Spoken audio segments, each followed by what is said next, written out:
جو بھی ان کی ریزنز ہیں, جو بھی ان کی وجوہات ہیں, ان کی کوئی اہمیت نہیں, کیونکہ یہ ڈیزرو کرتے تھے بالکل فل اسٹیٹ فیونرل. اچھا, پاکستانی نیوکلیئر پروگرام اور جو امریکن نیوکلیئر پروگرام دونوں ایک خط سے شروع ہوتے ہیں. 1939 میں البرٹ آئنسٹائن خط لکھتے ہیں فرینکلن ڈیلانو روزویلٹ کو, پریزیڈنٹ کو, کہ سر ہمیں یہ اس پر ریسرچ کرنی ہے. 1974 میں ڈاکٹر اے کیو خان خط لکھتے ہیں وزیر اعظم ذوالفقار علی بھٹو کو. لیکن شروع کہاں سے ہوتے ہیں؟ 17 سال کی عمر میں ڈی جے سائنس کالج میں ایڈمیشن لی, ٹھیک ہے, مختصر بتاؤں گا. وہاں سے بی ایس ارن کیا کراچی یونیورسٹی, ٹھیک ہے. وہاں پر 3 سال رہنے کے بعد پھر چلے گئے یورپ, پہلے ویسٹ برلن, پھر برسلز, پھر ہالینڈ, ٹھیک ہے, پھر بالآخر بیلجیم میں پی ایچ ڈی کیا ان کاپر میٹلرجی. یہ نیوکلیئر سائنٹسٹ نہیں تھے, لوگ ہمیشہ کہ نیوکلیئر سائنٹسٹ کہتے ہیں, میٹلرجسٹ تھے. اچھا, میٹلرجسٹ کہ نیوکلیئر ویپنز کے ساتھ کیا کنیکشن ہے وہ بھی ابھی کلیئر ہوتا ہے. اچھا, اس کے دوران اچھا بالکل اب نارمل چل رہا تھا یہ. اگر کچھ 1971 کی جنگ اگر نہ ہوتی فار ایگزامپل, تو شاید یہ ہمیشہ وہاں ہی رہتے یورپ میں. 1971 ہوئی, فال آف ڈھاکہ ہوا, آپ نے دیکھا کہ یار کنونشنلی ایسٹرن ونگ آپ نہیں ڈیفینڈ کر سکتے, خطرہ ہے. 3 سال بعد کیا ہوتا ہے؟ Smiling Buddha, Indian nuclear test. اس کے بعد یہ خط لکھتے ہیں ٹو ذوالفقار علی بھٹو. اچھا جی, اچھا ایک خط نہیں لکھا گیا. پہلا خط تو یار جیسے روٹین میں وزیر اعظم کے پاس آتے ہیں نا کہ سر میرے پاس ایک نسخہ ہے کہ 1 مہینے میں پوری پاکستان کی معیشت کو صحیح کر سکتا ہوں, وہ کہتے ہیں یار کوئی پاگل ہے, وہ پھینک دیا. دوسرے خط میں اس نے باقاعدہ پھر ڈیٹیلز دی کہ جی میں ادھر ہوں, اور اس وقت تک انہوں نے ایک جاب لے لیا تھا ایک یہ ڈچ کمپنی یورینکو کے ساتھ وہ کام کر رہے تھے, اور وہاں پر وہ گیس سینٹریفیوجز بنا رہے تھے. اچھا, گیس سینٹریفیوجز میں نیوکلیئر یورینیم کو انرچ کیا جاتا ہے, اور یہ ایک نیا ڈیزائن تھا. اب ان کے پاس یہ بلو پرنٹس کہاں سے آئے؟ کیونکہ ان کا کام تھا ٹرانسلیشن کرنا. نے دیکھا, اس نے سوچا, اس نے کہا کہ یار یہ کوئی بڑی امپورٹنٹ چیز میرے سامنے آ گئی ہے, تو وہ کاپیز بنانے لگ گئے. وہاں پر پھر کاپیز وغیرہ کے ساتھ پھر ایک خط لکھی اگین 17 سپٹمبر 1974 کو. اچھا, اس بار ڈائریکٹ نہیں بھیجا, جو پاکستانی سفیر تھے ہالینڈ میں ان کو دیا, ٹھیک ہے. اچھا, اب اس وقت پاکستان میں جو سوچ تھی انڈر ڈاکٹر منیر احمد صاحب خان کہ پلوٹونیم کا بم, ایٹامک انرجی کمیشن کے چیئرمین, جی, کہ پلوٹونیم کا بم بنایا جائے, اس میں زیادہ کامیابی نہیں حاصل ہو رہی تھی. اے کیو خان کا کہنا تھا کہ نہیں سر, آپ نے بنانا ہے تو یورینیم کا بم بنانا ہے. اچھا, ہسٹری میں لکھا گیا ہے کہ ذوالفقار علی بھٹو صاحب نے یہ خط پڑھا, اس نے کہا دا مین میکس سینس, ٹھیک ہے. وہاں سے پھر انٹیلیجنس ایجنسیز کو ٹاسک دی گئی کہ یار اس کا تھوڑا پتہ شتہ کراؤ, کون ہے, کہاں سے آیا. انہوں نے کہا کہ سر بندہ لیجیٹیمیٹ ہے, بندہ کلیئر ہے.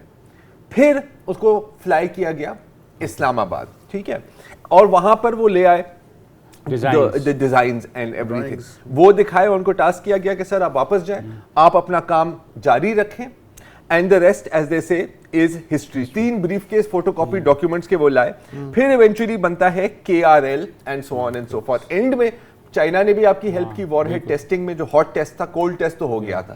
اچھا, اب اگر آپ دیکھیں ساری انٹرنیشنل میڈیا کی کوریج, نیوکلیئر اسپیوناج, نیوکلیئر پرولیفریٹر, بالکل سر اسپیوناج کیا تھا. ان پہ سب سے بڑا چارج یہی ہے کہ یہ انہوں نے جوہری پھیلاؤ میں اہم کردار عالمی سطح پہ, اور امریکن CIA اور MI6 کے جو افسر ہیں وہ آف دا ریکارڈ کہتے تھے کہ یہ اسامہ بن لادن کے برابر خطرناک آدمی ہے. بالکل. وقفہ لے لیں کہ یہ کیا یہ جائز تھا یا ناجائز تھا ان کا اس طرح سے نیوکلیئر پرولیفریشن میں حصہ لینا, اس پہ بات کریں گے.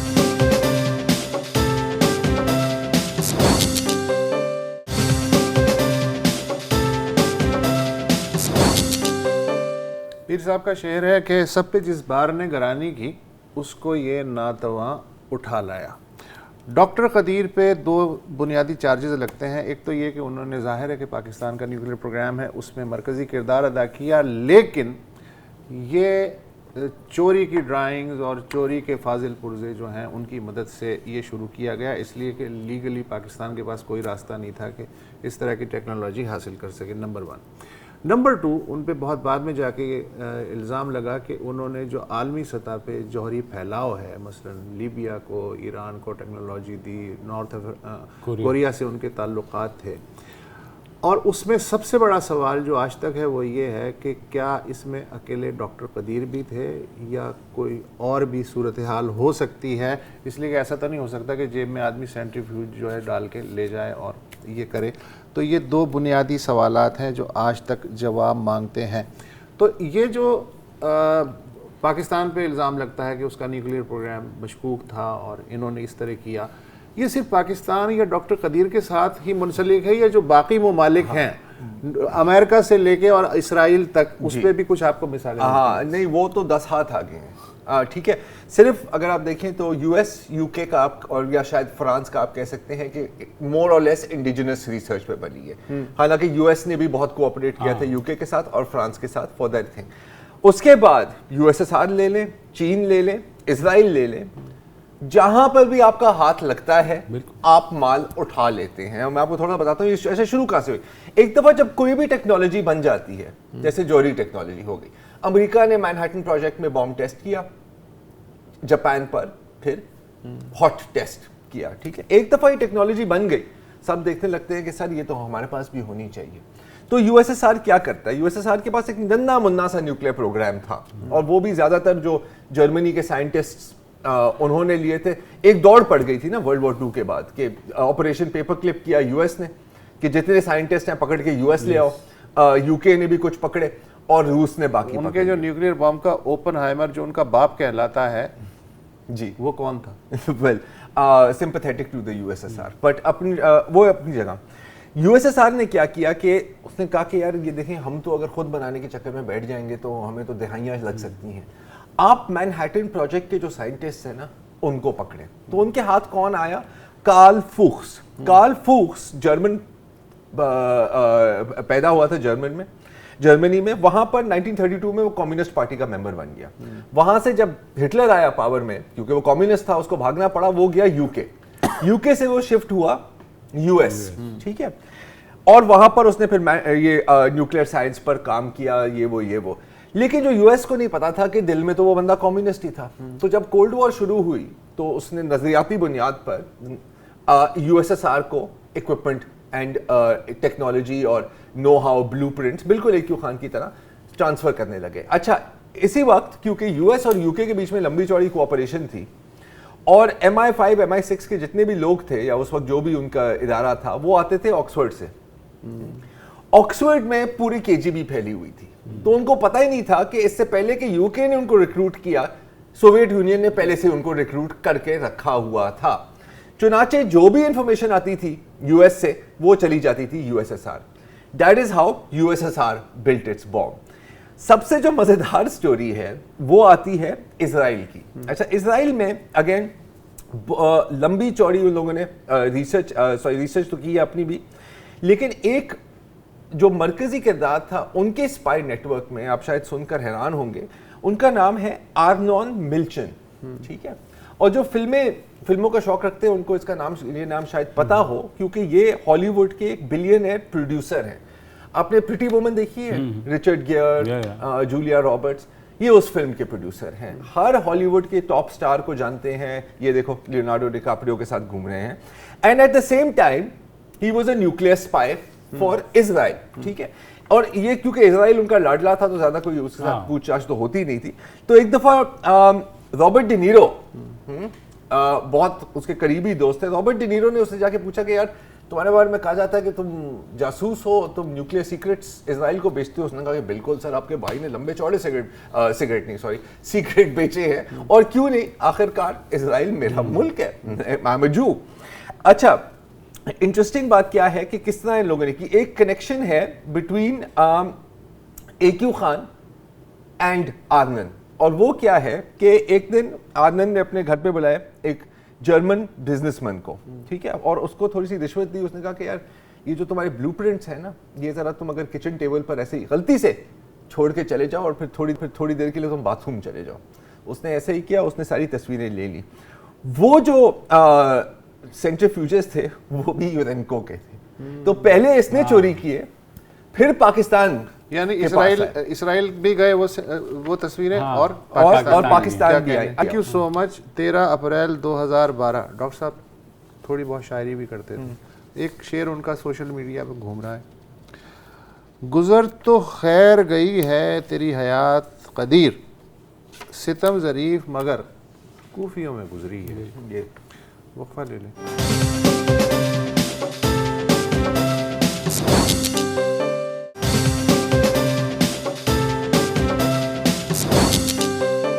Welcome back. اور گزشتہ 2 ہفتوں سے بلوچستان میں جو سیاسی بحران ہے وہ ختم ہونے کا نام نہیں لے رہا بلکہ بڑھ ہی چلے جا رہا ہے.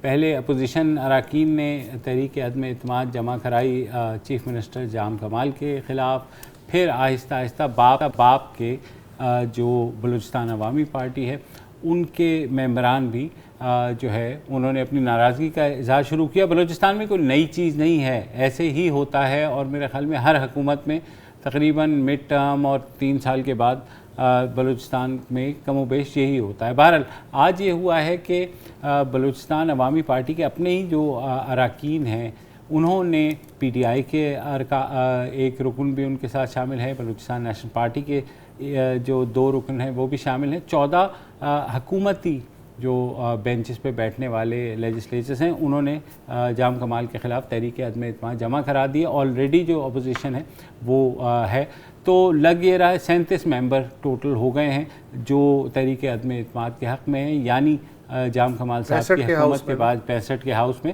تو جام کمال صاحب کے پاس اب میجورٹی نہیں رہی ہے. تاہم جیسے ہوتا ہے ہر حکومت، لیکن ان کے ترجمان نے کہا سوال ہی نہیں پیدا ہوتا. ہاں انہوں نے کہا کہ یہ بھی سیاسی بحران ہم حل کر لیں گے اور یہ حل ہو جائے گا اور جام کمال صاحب دیکھ لیں گے اور ان کی حکومت نہیں گرنے والی. ظاہر ہے کون کہتا ہے کہ میری حکومت گرنے والی ہے. بہرحال ہو کیا رہا ہے کچھ تو ہم نے آپ کو بتایا، لیکن ابھی گراؤنڈ پہ کیا سچویشن ہے. ہمارے ساتھ سید علی شاہ موجود ہیں، صحافی ہمارے ساتھ بھی انہوں نے کام کیا ہے. علی شاہ، آپ کو کیا لگ رہا ہے؟ بہت شکریہ مبشر صاحب. دیکھیں میرے خیال میں اس وقت پہلے بھی ہم نے یہی بات کی تھی، جو تھریٹ ہے وہ اس وقت بالکل لومنگ تھریٹ ہے جام کمال خان کے لیے. پہلے آپ نے دیکھا کہ 1-2 منسٹر ناراض ہوا کرتے تھے، جام صاحب ان کو 1-2 روز میں منانے میں کامیاب ہوتے تھے. لیکن آج جس طرح آپ نے بھی کہا 23 بلوچستان اسمبلی میں جو ارکان ہے وہ اپوزیشن کے ہے، JYF ہے، بلوچستان نیشنل پارٹی مینگل ہے، PK میپ کا ایک ہے اور ایک آزاد رکن ہے نواب اسلم خان ریسانی سابق وزیر اعلیٰ بلوچستان. ان کی تعداد 23 بن رہی. اسی طرح آج جو ہم نے سگنیچرز دیکھے، یہ جو عدم اعتماد کی تحریک تھی 14 ارکان کے اس پر دستخط تھے. اس میں 11 جو بلوچستان عوامی پارٹی ہے جسے عام طور پر باپ کہا جاتا ہے اس کے ہے، ساتھ ہی 2 جو ہے بلوچستان نیشنل پارٹی عوامی. اس کے علاوہ ایک رکن اسمبلی ہے پاکستان تحریک انصاف کا نصیب اللہ مری صاحب. تو یہ 14 بن گئے. اب یہ آپ اس کو پلس کرتے ہیں، جمع کرتے ہیں، یہ 37 بن جاتے ہیں.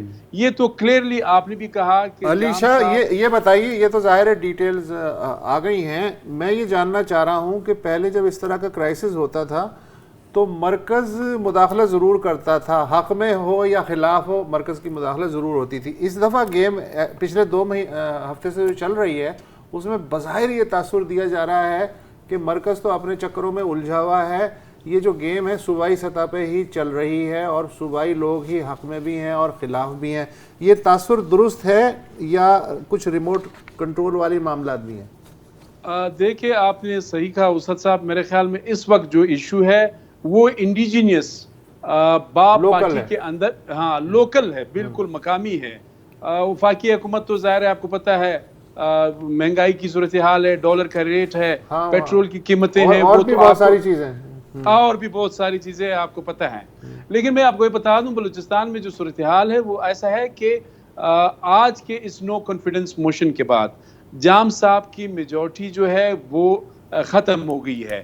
اب ایک صورت ہے، دیکھیں آئینی طور پر گورنر بلوچستان یہ باؤنڈ ہے کانسٹیٹیوشنلی کہ وہ 7 دن کے اندر اسمبلی کا اجلاس طلب کریں گے. وہ تو اسلام آباد پہنچ گئے لیکن ان کے پاس 7 دن تو ہے.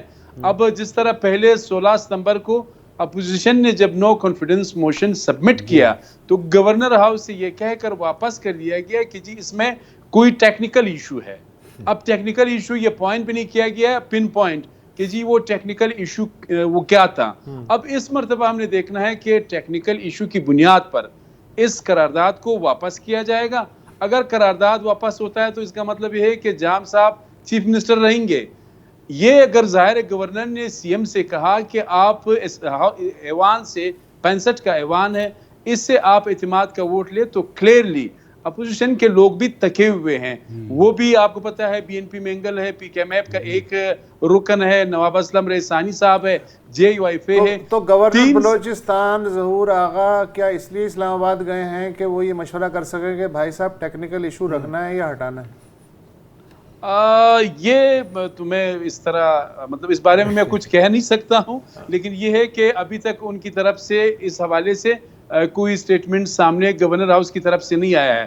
آج انہوں نے اسمبلی سیکریٹریٹ میں جمع کیا، کل رسمی طور پر اسمبلی سیکریٹریٹ سے یہ جو نو کانفیڈنس موشن ہے یہ گورنر سیکریٹریٹ میں جمع ہوگا.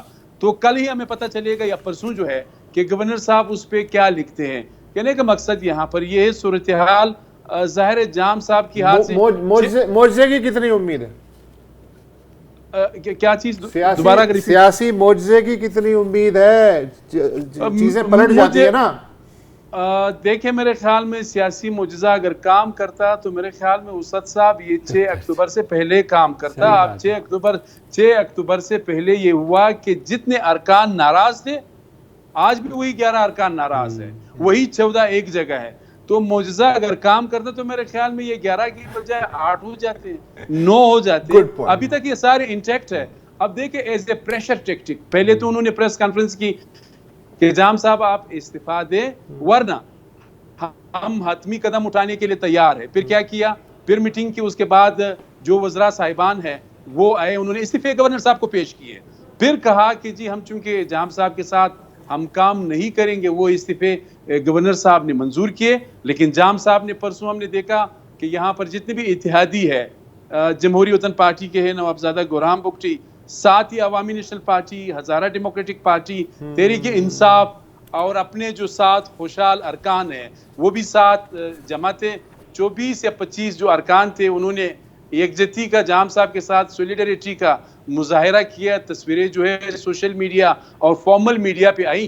لیکن کہنے کا مقصد یہ کہ 24 اور 25 پہ سی ایم رہ نہیں سکتا. بلوچستان میں قائد ایوان کے انتخاب کے لیے آپ کو 33 ارکان کی ضرورت ہے. اب 33 نہیں 37 ایک جگہ جمع ہو گئے. میں نے ویسی اپوزیشن لیڈر سے میں نے آج ویسی پوچھا، میں نے کہا آپ کوئی پریس کانفرنس کریں گے، آپ رسمن یہ جو ناراض ارکان ہے اس نو کانفیڈنس موشن کو آپ سپورٹ کریں گے یا نہیں؟ تو اس نے ویسے ہی کہا کہ جی بالکل ہم تو سپورٹ کریں گے. اب پھر یہ بات ہے کہ 3 سال تک اپوزیشن کے جو ارکان تھے، آپ نے بلوچستان کی تاریخ میں پہلی مرتبہ دیکھا 14 دن تک اپوزیشن ارکان بلوچستان میں یہاں کوئٹہ شہر میں تھانے کے اندر رہے ہیں اور وہ مسلسل پریس کانفرنسز بھی کرتے رہے. 18 جون اس مرتبہ اس سال جب بجٹ پیش کیا جا رہا تھا، تھوڑا سا ریکیپ کر رہا ہوں آپ کے لیے ناظرین کے لیے، وہاں پہ آپ نے دیکھا ہاتھا پائی ہوئی بختر بند گاڑی جو ہے اپوزیشن نے یہ کہا، الزام لگایا، انہوں نے یہ دعویٰ کیا. اس سپاٹ پہ ہم تھوڑے سے قریب تھے لیکن ایگزیکٹلی میں نہیں دیکھ سکا کہ وہاں سے بختر بند گاڑی سے گیٹ مارا. گیٹ گرنے کے نتیجے میں 3 اپوزیشن کے ارکان جو ہے وہ زخمی ہوئے ہیں. تو میرے خیال میں اپوزیشن کے بھی بڑے جینوئن گریونسز ہیں. پی ایس ڈی پی کا مسئلہ ہے، ٹرانسفر پوسٹنگ کا مسئلہ ہے، تو اپوزیشن بھی تنگ ہے. اب ایک بات میں صرف کہہ رہا ہوں، اگر ان ارکان نے جنہوں نے آج اس نو کانفیڈنس موشن پہ دستخط کیے ہیں اگر یہ واپس لے لیتے ہیں اور کہتے ہیں کہ جی ہم چلیں گے تو ٹھیک ہے، ادروائز جام صاحب کے پاس اس وقت میجورٹی نہیں ہے. ٹھیک ہے، تھینک یو. بہت شکریہ. بالکل ٹیکنیکل ایشو ہے، لیکن بتائیں ایک آخری چیز ٹیکنیکل ایشو کے بارے میں. ٹیکنیکل ایشو آج کل بہت ہوتے ہیں، جیسے گھر میں ٹیکنیکل ایشو ہوتا ہے نا، آپ کسی کو نوٹیفیکیشن بھیج رہے ہو اور وہ سینڈ ہی نہیں ہو رہی تو آپ ٹیکنیکل سپورٹ کو کال کرتے ہو. کبھی کبھی ٹیکنیکل سپورٹ 3-4 گھنٹے آپ کو ہولڈ میں رکھتی ہے. ہو سکتا ہے جام صاحب کے ساتھ بھی ایسا ہو رہا ہے. گھبرا لیں وہ کہ نہیں؟ نہیں، میں خیال وقفہ ہی لے لیتا ہوں. چل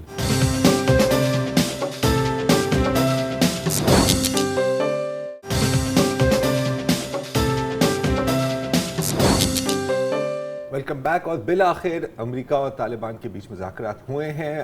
2 دن تک یہ بات چیت چلی دوحہ میں، ظاہر ہے جہاں پر دوحہ ڈیل بھی سائن ہوئی تھی. امریکہ کا کہنا ہے کہ بڑی فرینک اور پریکٹیکل قسم کی گفتگو ہوئی ہے اور طالبان نے بھی کہا ہے کہ بڑی پازیٹیو باتیں ہوئی ہیں، لیکن ظاہر ہے کوئی نتیجہ نہیں نکلا کیونکہ امریکہ